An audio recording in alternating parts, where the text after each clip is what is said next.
Procedo con la pregunta 19. Y la pregunta 19 me comenta acerca de la relación, que si la relación, la etapa fálica, perdón, tiene relación con el deseo de sentirse insatisfecho con el sexo que se tiene.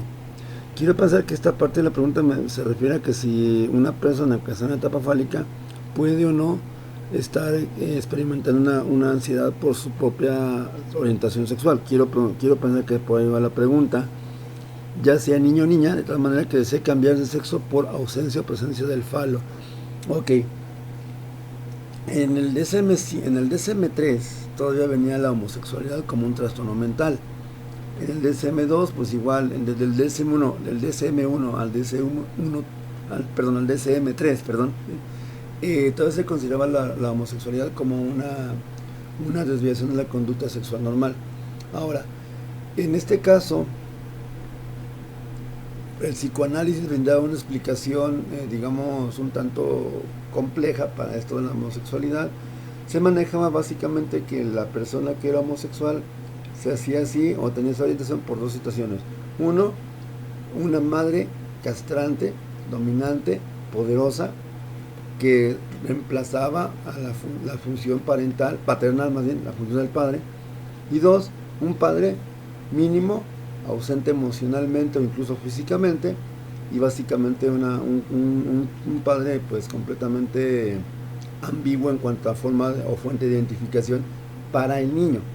Es decir, la explicación de la homosexualidad que daba el psicoanálisis era aplicable solamente a el niño, no a la niña.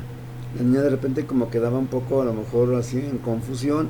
Posteriormente se ha intentado explicar esta parte de la homosexualidad, a lo mejor desde el punto de vista igual psicoanalítico, pero como como un mecanismo, digamos,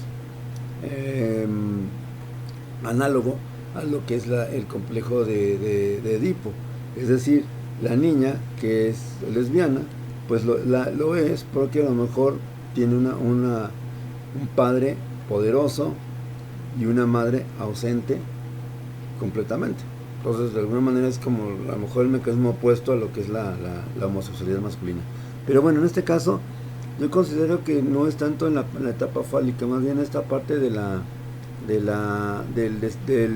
salir del closet, por así llamarlo, pues sería por el lado de la parte ya en la etapa adulta, o sea, en la etapa genital para adelante, cuando el niño, o bueno, ya el ser humano, el sujeto, pues ya desarrolla una conducta sexual ya más definida y sobre todo pues cuando tiene una orientación ya establecida. Hay que recordar que bueno, finalmente se habla de lo que es sexo biológico, o sea, con el que naces, que es hombre, mujer, y lo que es la orientación sexual, que es hacia quién sientes tú el deseo de dirigir justamente tus impulsos sexuales, o sea, que no es lo mismo, o sea, no es lo mismo el ser hombre o mujer que tener una orientación sexual.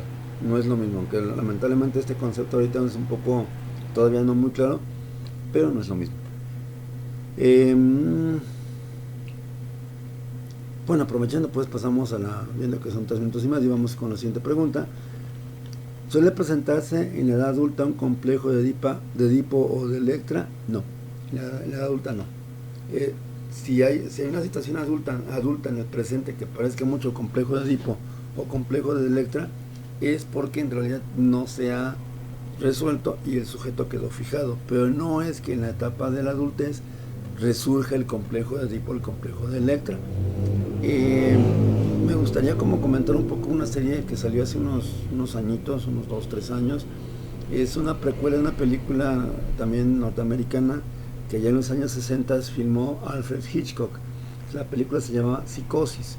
Esta película es muy famosa por la secuencia esta de la muchacha que está bañándose, la música, digamos, aterrorizadora, y lo que es una mano pues que está apuñalándola mientras ella se está bañando.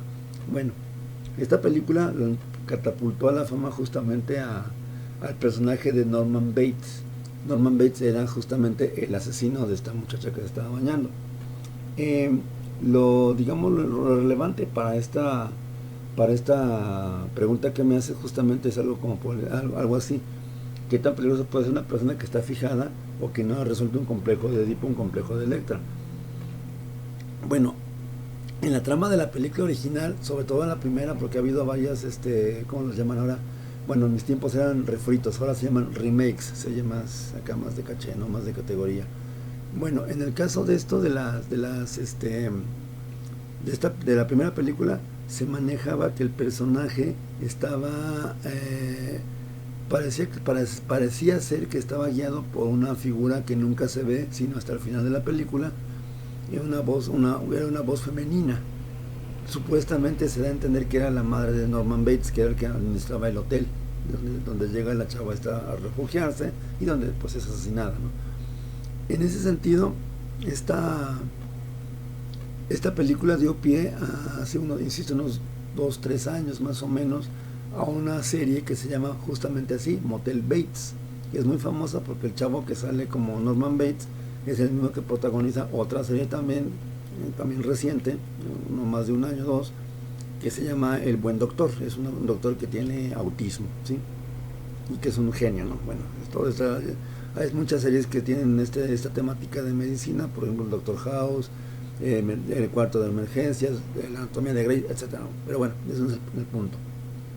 Ahora, en el caso de esta precuela de la película que es Motel Bates, se da a entender en todas las temporadas de la serie, que ya finalizó por cierto, justamente como el personaje de Norman Bates está enamorado patológicamente de su madre, llegando incluso a ser tanto ese amor que siente por ella que se convierte justamente en odio cuando ella pretende como tener una relación con otra persona que no era él. O sea, básicamente ellos vivían los dos en la misma casa, la mamá y el hijo, Norman Bates.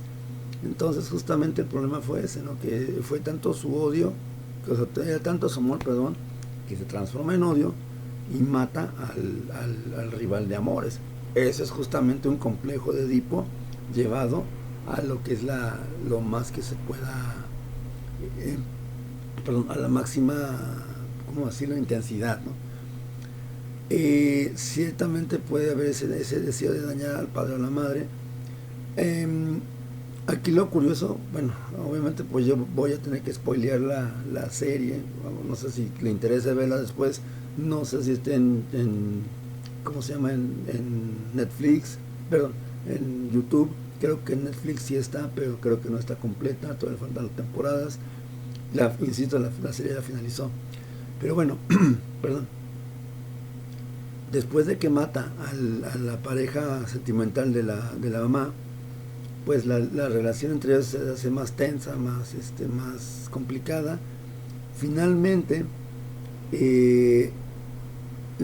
la señora, la mamá de Norman, pues decide, como se da cuenta pues de que el muchacho es un asesino, pues una persona violenta y peligrosa. Hay una confrontación física. Ella muere accidentalmente a manos del hijo, y el hijo pues obviamente en toda esta cuestión de los sentimientos encontrados, pues cae en una cuestión psicológica mucho más profunda, en un ataque psicótico. Al final de la serie se ve que después de que le entierran a la señora, pues él empieza a alucinar la presencia de su madre en la casa donde vivían, que posteriormente se transforma en el hotel donde muere la víctima primera de la película original de los 60, que de hecho todavía está en blanco y negro. Después de esto, ¿qué es lo que sucede? El chavo, pues como todavía la veía presente, oye que ella le está llamando, que le está hablando, que vaya a sacarla de donde está. Entonces él va, la desentierra, no me acuerdo cómo es el término, creo que la exhuma, la desentierra, pues en pocas palabras, la desentierra, y el cuerpo se lo lleva y lo sienta en el sótano de la casa y lo trata como si fuera básicamente como si estuviera viva. O sea, el sujeto, por eso la película se llama así, la película original, Psicosis.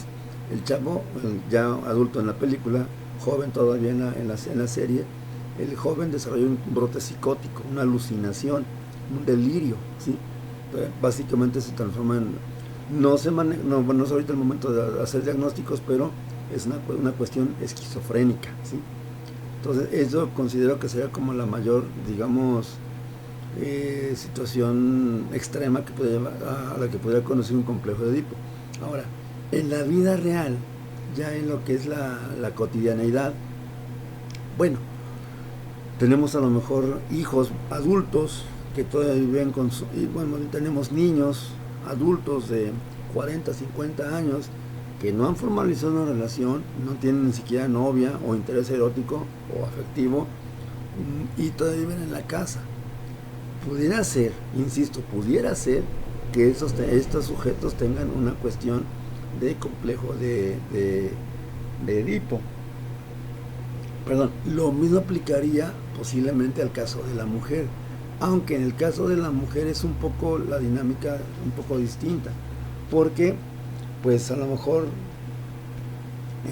si es la hija menor y si es una familia numerosa, a lo mejor a ella, la familia, el sistema le impone digamos, el rol de ser como el sustento de la familia cuando todos los demás hijos trabajan, se casan o se van. Es decir, es la protectora de los padres ancianos. Esto hace muchos años, en la época de nuestros abuelos posiblemente, se le conocía como ser el Benjamín o la Benjamina, es decir, el hijo menor tenía que velar por fuerzas, le gustara o no, por sus padres en la vejez, ¿sí? Y aquí no es tanto un complejo de Electra, un complejo de Edipo, simplemente es una cuestión cultural, una tradición que a lo mejor de alguna manera se le impone pues al niño, al menor, al hijo menor, ¿sí? Todo eso sería en cuanto a la pregunta número 19 y la pregunta número 18.